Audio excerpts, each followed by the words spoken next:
Hello, listeners. It's Mallory Wilsey, Chief Producer of the Enrollify Network, and I want to take just a moment to tell you about another show on Enrollify that I know you'll love. Mastering the Next is a cutting-edge podcast exploring the future of graduate, online, and non-traditional education through the lens of technology and artificial intelligence. Staying competitive in the world of graduate student recruitment and enrollment means keeping up with the ever-evolving tech trends in higher ed. Join Dr. Ray Lutsky, VP of Strategic Partnerships at Element 451, as he explores what's next at the dynamic intersection of student recruitment and leading-edge technology. Each episode will explore future trends and the technologies shaping the academic landscape of the 21st century. Listeners will be equipped with strategies to meet the evolving needs of today's online and non-traditional learners. New episodes drop every other Friday, and you can subscribe to the show by visiting podcast.enrollify.org or just search Mastering the Next wherever you get your podcasts. I love networking, and making small talk with strangers is something that nobody has ever said out loud. Hit it! That's what I'm talking about. Wait! Okay, now, from the beginning. Hit it, boys. Welcome to Higher Ed Pulse, your Monday morning energizer covering insights and trends in higher ed marketing and enrollment. I'm Mallory Wilsey, bringing over 15 years of edtech and marketing expertise to your earbuds. And I'm Seth Odell, joining the Pulse with my own adventures from leading marketing at top universities to founding Kanahoma, one of the industry's fastest growing digital marketing agencies. Each week, we bring you the kind of insider insights you typically only find over cocktails with your pals at a conference. It's fast, it's fun, and it's designed for you, the busy higher ed professional. You're not just listening to another podcast. You're checking the pulse of higher education. Higher Ed Pulse is part of the Enrollify Network, a robust collection of podcasts designed to help higher ed professionals like you grow. Explore our other shows at enrollify.org. Enrollify is made possible by Element 451, the next generation AI student engagement platform, helping institutions create meaningful and personalized interactions with students. Learn more at element451.com. Oh my gosh, we finally made it to the end of June. Anybody who has been listening to content on the Enrollify Network has probably heard that our big Engage Summit is this week. I am in Raleigh right now, getting ready to welcome more than 400 people to the Engage Summit in person. Wow, 400? That's amazing. We hit our goals. I mean, I know industry conferences that are smaller than our Engage Summit. I just got to say, 100%. Personal point of pride, we hit 400 attendees, and we have more than 1,000 people who are going to be joining us virtually. I'm included in that. I'm going to be there. Oh, you signed up, did you? Yeah, I did. Absolutely. I love that. Well, the Engage Summit this year is being live streamed for free. So if you are listening to this and you haven't signed up yet, and you have any interest at all in learning about artificial intelligence and the impact it's going to have in higher ed, or maybe you just really love listening to your favorite Enrollify creators, and the majority of them are going to be at this conference presenting too. I mean, now is the time. Today's the last day that you can register. It's free. Even if you only listen to 2 of the recordings, even if you only come for the Jeff Salingo closing keynote, it's still worth it. It's awesome. 100%. That's awesome. Well, kudos on all the hard work from you and the whole team. I mean, I know so many people put so much time and effort into it. I'm sorry I couldn't be there in person. I will be there next year, but I appreciate y'all making it open for those of us that can't. Lola's starting a new school, so I'm kind of on dad mode at the moment, at home. So this is just awesome that I still get to participate, even if it's virtual. Yes, but this is a great dovetail into today's topic, because I had people at the company say to me, well, Mallory, if you're going to offer this whole thing for free anyway, why is anyone going to show up? How did you get 400 people to commit to buying a ticket to something that they can just watch from the comfort of their office for free? And my answer to that question is the networking opportunities. Totally. Yes, you can sit on your couch in your pajamas and watch Jeff Zelingo's keynote, but you don't get to meet Jeff Zelingo if you're doing that, right? You don't get to actually interact with Jamie Hunt and Allison Tercio and Brian Gross. You don't get to have those conversations that happen over lunch or over that snack break with the other people who are attending, where, in my opinion, that's where the best insights often come from. I totally agree. Conferences are about content and community. And I think there are some that are content heavy and some that are community heavy. Like AMA for me is always, it's after the conference where it really goes down. And it's like the dinners and the drinks and the hallway conversations. And like, that's just a huge part of these events is just the community engaging, seeing people you haven't seen in a long time, meeting new people, and hanging out with old friends. I mean, there's just so much to it that makes sense and why to take the time and invest the energy and go in person. Exactly. And so 2 weeks ago, Seth and I dropped an episode on personal branding, and it was more popular than I was expecting it to be. I love the community's reaction to it and appreciate all of you who reshared it or sent us a message about it. And so while we were talking about what we should talk about today, we were like, hey, let's tackle the topic of networking on its own, because it is connected to personal branding, but it's also separate of that and deserves its own space.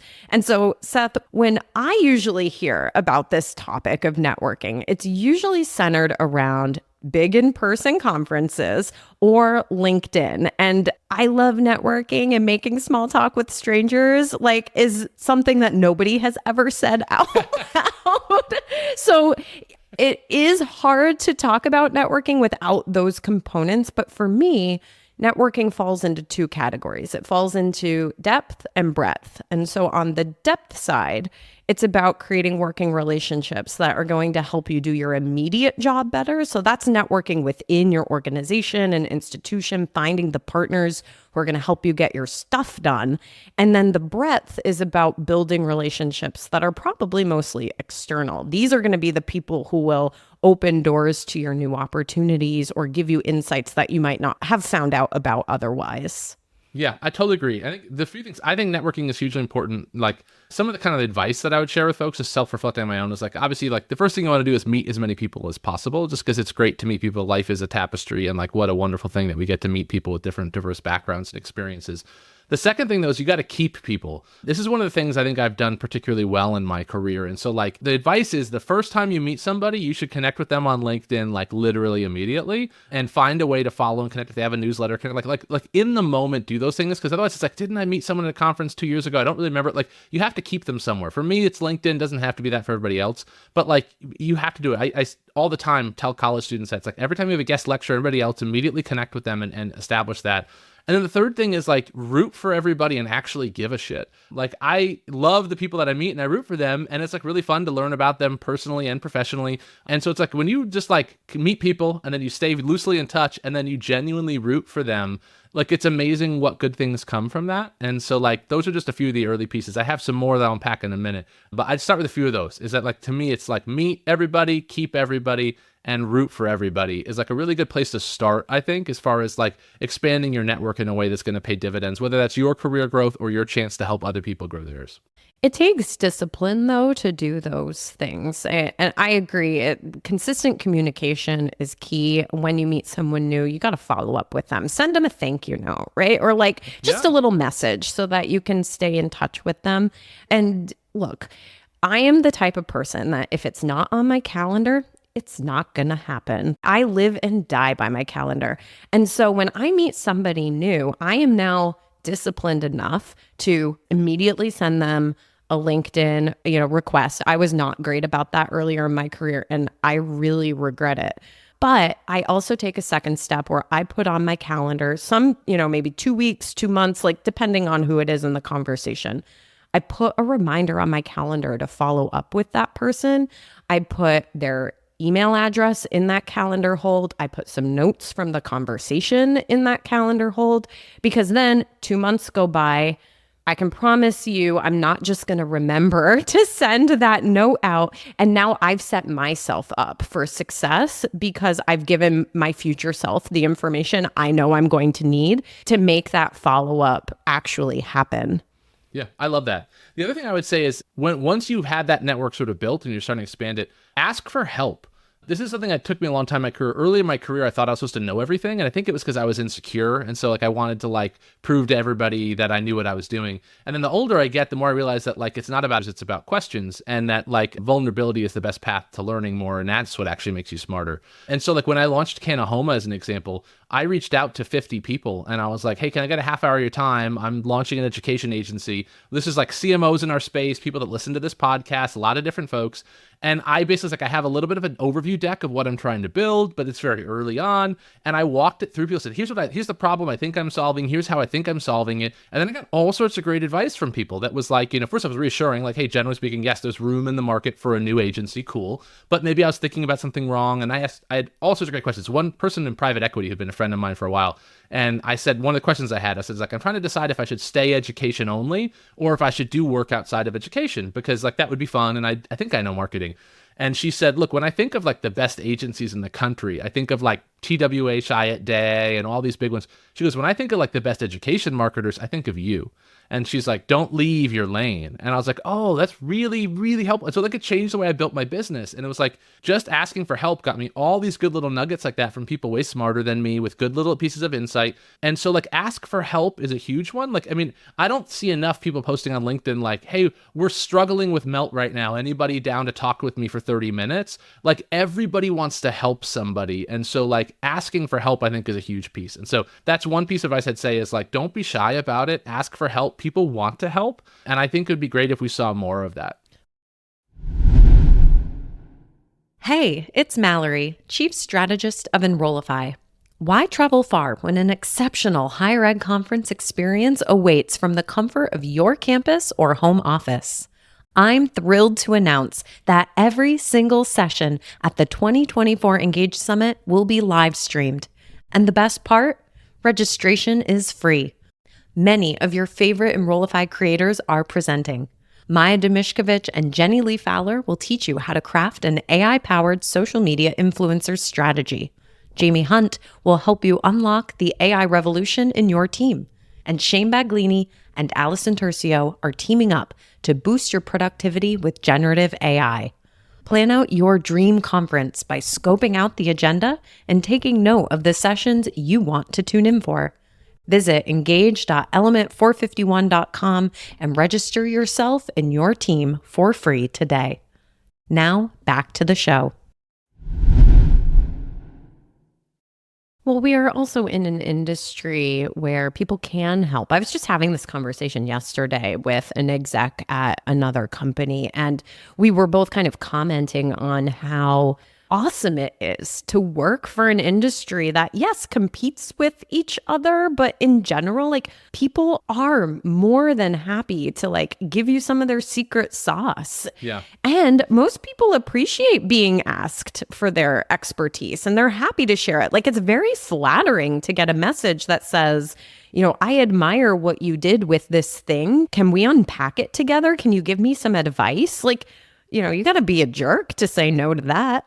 No, I totally agree. I think it's a great point because we're so lucky to be in an industry where people are open and share in a way where a lot of others aren't. I love that. And I think that goes with the second thing is like, yes, ask for help, but also give more than you get. I think there's two ways to do that. One is like sharing what you know, which is like, okay, like what are you really great at? What insights do you have? And go put it out there. Well, you don't need to have a podcast like we do. You don't need to have a newsletter. You can if you want to. I think it's great. But like at a minimum, you can post it on LinkedIn or share some little tidbits. Like lately, the best content I've been following has just been this gentleman, Jeremiah Grabowski from Deweyville University in Buffalo. I don't even know. And he's just been sharing all this insights in how they moved off of an OPM and what the institution did. And it's just like very in the weeds. And like, it's a 4-part thing. And I've been reading it. I'm like, this is just, it's because it's like way in the weeds. It's like the stuff I geek out on. And I don't really know Jeremiah that well. But it's like, okay, this is awesome stuff. And it's like, this is what he knows. He's sharing it. And like, I'm loving it and I'm learning from him. And that's great. And so all of you listening, all of us, we all have things we can teach other people. And the other one is we just all have ways we can help. I get hit up all the time time with people saying like, hey, I'm looking for a job in the industry. I might be thinking about leaving. Would you? And I always make time for those calls. And I was talking to my wife about it at one point because I try to have those calls on Fridays. I try to like pack up my Fridays as like my give back mornings. But I do that because it's like all that stuff pays dividends. I don't know when it'll happen. Like maybe I won't. It's not all one-to-one, but it's like just make the time for it. So definitely ask for help more, but also give more than you get. And whether that's sharing what you know or just like, giving insights into where you have some perspective. I just think there's both great opportunities in there and it fits for everybody. Well, and to accomplish all of those things, it doesn't just have to be LinkedIn, and it doesn't just have to be the next big in-person event that maybe you actually do or don't have professional development funds to go attend. There are so many private communities, both on Facebook and in Slack, that exist in our industry. And over the last decade plus, like I've just wound up joining a bunch of these. I'm going to drop in the show notes some links to some of my favorite ones on Facebook. If you work in higher ed social media or marketing communications, hashtag higher ed social runs two different groups with. I think the original one has over 10,000 members, and it is just a different space than LinkedIn to be able to have some of these conversations. And I actually find that the type of stuff you're talking about, those subject matter expert insights, or the people who are saying, I'm like raising my hand because I'm having this challenge with XYZ. Like I find that those private communities tend to be where the best conversations are for that type of content. I totally agree. I just think that's such a great call out. And so I think part of it's like, what groups can you be a part of? I'm part of a membership group called Hampton, which is it's like a private group for agency or not really any business founder and startup founders.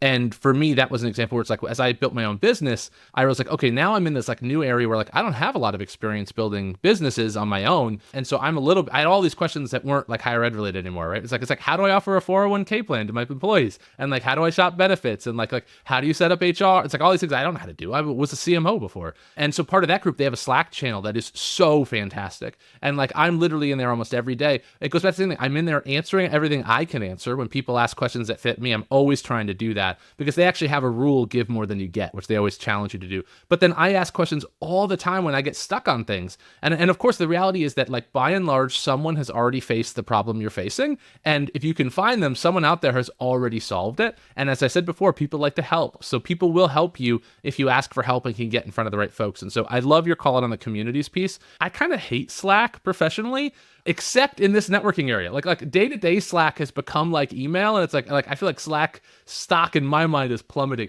but not from the networking side. I check all my networking Slacks. I find it so wonderful. There's something about being able to DM somebody in the industry or a colleague of yours or things too. That's just different than an email, and it's more casual. And so very bullish on Slack when it comes to communities. Just an awesome call out on your part. Josie Alquist and I started a Marcom Barbie Slack group. It is primarily for women, and it is a follow-up to a really successful networking event that we held at AMA last year. And so I'm going to drop a link to that in our show notes too. If you identify as a woman, this could be a really great space for you because not only are we talking about professional stuff, but like the number of conversations I've had about the latest Bridgerton season and that infamous carriage scene. I mean, and these are conversations with like some of the most visible women in our space. It is just a different layer of interaction and connection and networking. Yes, of course it has those career benefits, but it can also facilitate like those personal interactions too. And finding out that, like Jamie Hunt and I can go back and forth and deep dive Bridgerton. Like it's been like a highlight of my spring, I have to say. So the personal enjoyment component is certainly there too. Also, I just wanted to mention too, it's like really important because the higher up you go in marketing, the more isolated you get. I was having this conversation with someone earlier this week, which is that like when you become a VP of marketing or a CMO, it's incredibly lonely because you can't always be completely honest with your boss. Whether it's the president or provost or COO, they're tasking you with these very difficult goals. And your job is to, maintain optimism while being realistic and while figuring out how to improve performance. And it's really challenging. And so what ends up happening is you can't be friends with your team. And so if you've been promoted up into a leadership role, you suddenly have lost the colleagues that you had when you were just like an assistant director in marketing. And then your peers now are folks that aren't in marketing, so they don't really understand what you're going through. And so like being ahead of marketing is particularly isolating. So even just connecting on that personal level, like you're talking about, I love that networking is not always about improving yourself professionally. Sometimes it's just about like, feeding the soul personally. And I think that's like just as important. So I just love that you mentioned that. One last piece of advice that I'll offer is find some volunteer opportunities. Oftentimes, the professional organizations have either local or national chapters. I'm thinking about AMA, CASE, NACAC. High-Ed Web is completely run on volunteers. And that's a great way to meet a lot of people who are in similar roles to you very quickly. And for some of us, and I put myself into this category, like, again, no one likes walking into a big room of people and say, I don't know anybody here. What table now am I going to go sit? Like, that's so intimidating. Sometimes when you give yourself a task, it makes it a lot less intimidating. I was talking to an executive marketing director earlier this week, or actually, recently. And he was like, he's a very talented photographer. And he told me that he is way more comfortable walking up to people, approaching them with the camera in his hand. So he likes to volunteer at events and say, hey, I'll take your photos for you. The conference is getting a win, but he is too, because he's getting to meet people and he has found a way to facilitate that interaction in a way that makes him more comfortable. So whatever that is for you, go find that and offer yourself up as a volunteer to some of these big events. Yeah, I love that. That's great insights, great stuff. And I love it. I think, for folks that are out there, hopefully you're building your network. Don't be shy about it. I think, meet everybody, keep everybody, ask for help, provide value, but like it pays dividends. I think the people in this industry is what makes it so special. I don't know, this just came to me, Seth, but maybe something I need to put on the list for Enrollify in the back half of this year is creating a private community or space where our network listeners can join and interact with creators, but also each other, exactly for all the things we've been talking about. I'm super in. I love that. That's a great idea. Yeah. Listeners, let me know, because that is like the ROI on that. Like, that's going to be real. I just signed myself up for something that's very time consuming. Publicly. I love it. No, it's perfect. They'll come. I don't know what I just signed myself up for. I love it. No editing it out. You signed up for it. It's being built, and everybody we're all going to come. I'm in. Everybody listening's in. It's happening. Put it on the roadmap. It's the field of dreams. Here we are. Well, speaking of conferences, we are in the week of the Engage Summit. So many of our creators are presenting. The one and only Jeff Salingo is doing our closing keynote. I hope that I will virtually see so many of you on the live stream over the course of the next couple days. The agenda is incredible. Visit engage.element451.com. You'll get all the good details. Today's your last day to register, so run, don't walk. Seth, I know you'll be joining online. One of your colleagues is joining us in person. Can't wait to see him this week. But until next time, any parting words, Seth? No, just best of luck with the rest of the conference, and my hellos to everybody that's there in person. And for those of you virtually, I'm looking forward to connecting. Amazing. All right. Until next week. Goodbye, all.